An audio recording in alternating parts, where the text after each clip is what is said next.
Doctor Anshuman Kumar, मुझे ये बताइए कि जिस तरह से राजनीति गंदी होती जा रही है, जिस वजह से सभ्य लोग राजनीति में जाना पसंद नहीं करते हैं, क्या ऐसा ही चलता रहा तो राजनीति क्या बिल्कुल ही गंदी हो जाएगी, बिल्कुल ही गंदगी भर जाएगी? और ऐसी सिचुएशन में जो आने वाली जनरेशन्स हैं उनका क्या होगा? वो कौन सी शब्दावली कहां से सीखेंगे?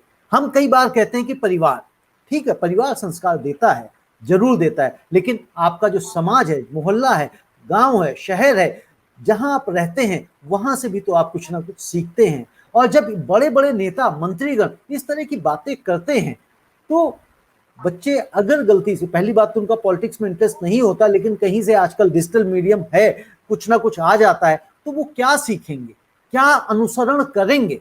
और इनको कमांड करने के लिए, यानी कि ये जो राजनेता है इनको कमांड करने के लिए, इनको समझाने के लिए, कंट्रोल करने के लिए कि भैया हमारा देश एक सांस्कृतिक देश है, उस संस्कृति को खो क्यों रहे हो, कौन करेगा ये? जी रविंद्र जी, इस पे दो चर्चा सेगमेंट में कर रहे थे आप। एक तो देख लीजिए जो ठाकुर साहब ने कहा, मीडिया की बात कही, आपने भी कही। एक समय था जब हम लोग स्टूडेंट थे, ओब्वियसली मैं मेडिकल में था, लेकिन यूनिवर्सिटी के अंदर बाकी लोग जो यूपीएससी की तैयारी करते थे, दूरदर्शन चैनल हुआ करता था और इंडियन एक्सप्रेस हिंदू न्यूज़पेपर हुआ करता था। उसी को देख के, दूरदर्शन को देख के और पेपर को पढ़ के जनरल स्टडी ऑलमोस्ट कंप्लीट हो जाती थी। और क्योंकि मैं एमबीबीएस का छात्र था, लेकिन साथ में हम लोग एक ही कैंपस में रहते थे, तो हम लोग जनरल स्टडी उसी से कर ले। आज आप बता सकते एक भी चैनल का नाम, ओब्वियसली दूरदर्शन को हटा दीजिए, कि जिसको देख के कोई यूपीएससी का एस्पिरेंट किसी भी टॉपिक पे अनबायस्ड कोई नॉलेज इकट्ठा कर सके। यहाँ हो तक बात आ चुकी है कि जो दिखाया जा रहा है मेन स्ट्रीम मीडिया में, उसको हटा दो, उसके बाद ढूंढो सच्चाई क्या है। तो एक तो ये स्थिति हुई, डिटेरिएशन जहां हुआ, जिसको देख के आज नई पीढ़ी जनरल स्टडी या नॉलेज की बात नहीं कर पाएगी कि फैक्ट क्या है। इवन साइंस भी दिखाया जा रहा हो, मेडिकल भी दिखाया जा रहा हो, कोरोना भी दिखाया जा रहा हो, तो फैक्ट पे कितनी चर्चा हो रही है उस पर। दूसरी बात जो आपने कही, पहले पैशनेट पॉलिटिक्स होता था, जो लोग जुनूनी जज्बाती होते राजनीति के लिए, वो आइडियोलॉजी के तहत पार्टी ज्वाइन करते थे और आइडियोलॉजी के तहत ही अंतिम सांस तक उसी पार्टी में रहते थे। आइडियोलॉजिकल बेस्ड एक उनकी यात्रा होती थी। ये खत्म होते आपने देख लिया।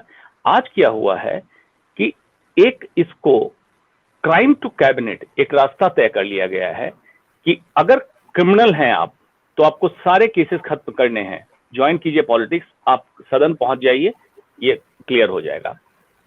ये एक डीमोटिवेटिंग फैक्टर हुआ। पहले आपको याद होगा कि अपर हाउस, राज्यसभा में representation doctor, engineer, scientist, lawyer, पुराने ब्यूरोक्रेट्स, मतलब हर सेगमेंट से लोगों को उठाया जाता था जो वाकई बुद्धिजीवी होते थे।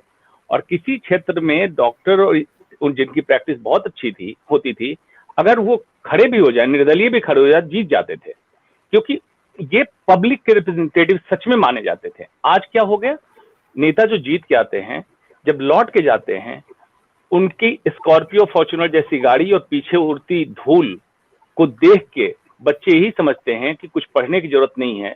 अगर तुमने पढ़ाई कर ली तो ये जो ऑरा देख रहे हो कि गाड़ियां जा रही है, पीछे से धूल उड़ती जा रही है और तुम खड़े रह गए, ये नहीं मिलेगा। तो बचपन से एम होता है कि मुझे नेता बनना है, क्योंकि साधारण रास्ता है। जो इस तरह से नेता बनेंगे, पैसे देके टिकट लेंगे, तो फिर उनका करप्शन का लेवल आप अंदाजा कर सकते हैं।